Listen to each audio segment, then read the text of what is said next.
American cities flourished at an unprecedented rate, never seen before in all of American history. The cities towered with skyscrapers of steel. Factories swept to the cities due to the rivers no longer being needed. Immigrants flocked into the country for the opportunity of wealth and prosperity for them and their families. Factory owners like Rockefeller began to absorb so many businesses they formed vast monopolies controlling the government to benefit them. To make as much money as they could, they had extremely poor working conditions in their factory. Workers formed strikes and protested for additional rights due to low pay and unfair rates. In the Triangle Shirtwaist factory, a fire spread, killing 146 people working in the factory. It could have been entirely avoided if there were more safety precautions. These are the cores of American industrialization during the Progressive Age. The cities had seen one of their most dramatic changes. Towns that laid at the crossroads of railroads became centers of trade and business, blooming into large cities. As opportunities expanded in cities, cities like Chicago exploded in size. Chicago in 1850 only had 29,000 people, and after railroads were laid down, it multiplied to over 40 times that, to be over a million in 1890. The industries prospered off the tens of thousands of people who could work in the cities. Port cities such as New York City were flooded with immigrants who feared the demand for labor. The main reason so many people immigrated to America was for a better life, whether to escape persecution or for better pay and living conditions. Much of the immigrants came from southern Italy, Eastern Europe, and China. The immigrants who flooded and created their own neighborhoods where they continued their culture and their practices, like Chinatown, Little Italy, and Little Germany.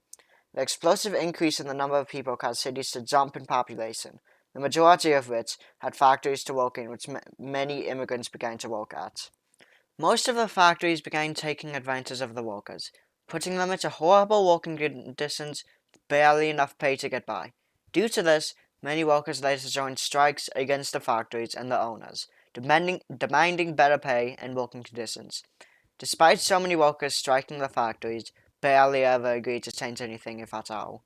An example of this is the Triangle Shirtwaist factory in New York City, which after a long strike agreed to increase pay, have better working conditions and safety. Despite this, they made little to no change. Just months after this, the factory went up in flames, taking over 140 lives, which could have been completely avoided if they had just abided by their agreements. These factories, folks, terrible, terrible places. They were taking advantage, I tell you. Horrible conditions, absolutely horrible. And the pay, barely enough to live. A disgrace. A disgrace. When I was building things, believe me, we treated people great, making America great. The best. But these guys, they were something else. And the workers, they had to fight, they had to strike for basic dignity, for a decent wage. And you know what? The owners, the fat cats, they wouldn't budge. Not an inch. They'd say no, and they'd mean it would. It was rigged like a lot of things, but we're going to change that. We're going to make sure workers are treated like the winners they are. The very best. Theodore Roosevelt ran off the promise at around 1902 to have the Square Deal with what he called the Free Seas. The Free Seas were control of corporations, conservation of national resources, and consumer protection. To control monopolies, he broke up Standard Oil into 34 smaller companies. To grasp how large Standard Oil was, it controlled 90% of oil refining in all of the USA.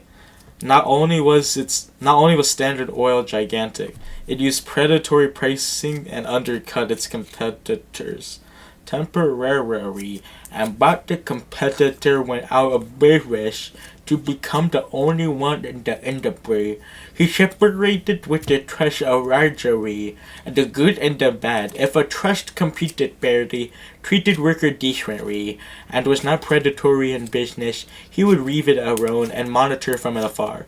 But if a company was predatory, unfair, and had horrid working conditions, he would target the company to sink it. His second C was to conserve national resources. He realized America was being stripped of its national resources. By 1900, it's estimated America lost half of its total forest cover. Forests were being cut down entirely in the Midwest and the Northwest.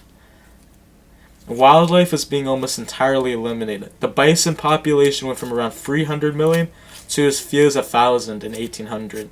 Ranchers were draining the western soil of all of its resources, creating erosion and converting the land to the desert. They had no limit of how many hungry sheep and hungry cows they could have on their land. Roosevelt created 150 national forests protecting 172 million acres of farmland. He created 5 national parks: Crater Lake in Oregon, Wind Cave in South Dakota, Solis Hill in North Dakota, and Mesa Verde in Colorado, and Platte in Oklahoma. He also created 18 national monuments, which include the Grand Canyon, which Congress refused to approve as a national park. In creating the parks, he protected the land from future abuse from us, and he protected the wildlife on it. Another way he protected the people and nature was his third C. His third C was consumer rights. He created laws that protected Americans purchasing different items. He started to create food regulations that eventually became the FDA that made companies need to state what is in food. It protected everyday people from companies taking shortcuts by adding regulations and inspections. The meat processing industry was unclean, and the people's meat would begin rotting on the floor of the processing areas. Then it would be shipped out to them by train. America was shaped by many events during the early 1900s. America faced the largest changes it ever had, and its population expanded to the entirety of the country.